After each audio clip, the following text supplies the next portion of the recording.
His tail is now in the process of getting pulled. Now, I never ever pull something completely in one go. I always try and stretch it over months.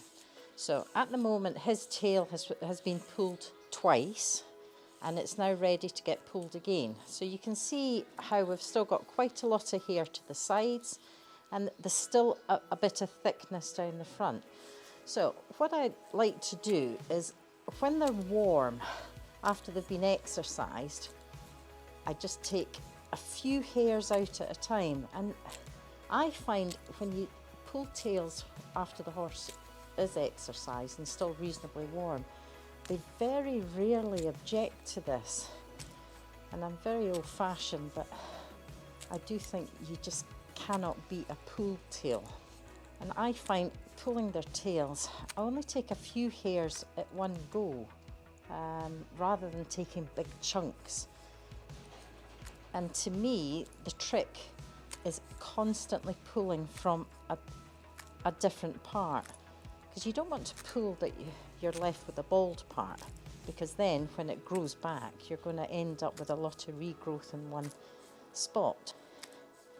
How far you go down often depends on the horse, but if I give this a bit of a shake, you can see roughly where we're going. This is the regrowth from last year.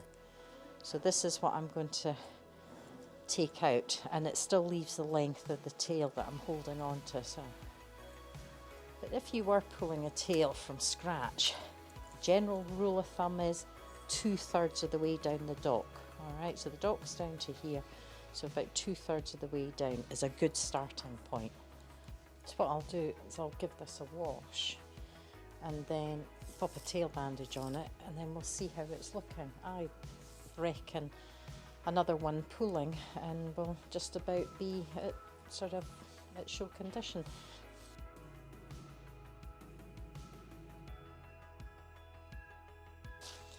When I'm shampooing, I always like to start at the top, because it's all going to slide down the tail anyway, so there's no point in wasting your shampoo by concentrating on the bottom part, because that's going to get done.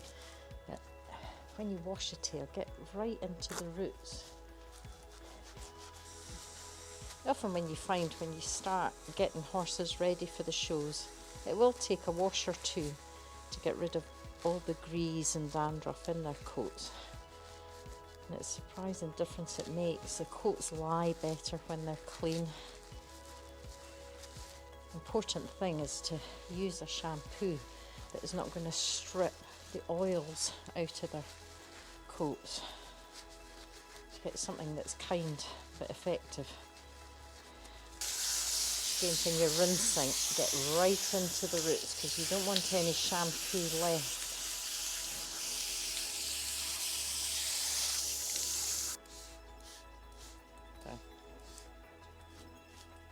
And one thing I learned, particularly with some of the thicker tails of the native breeds, start from the bottom up when you're brushing out, because you don't want to end up pulling all the hair out.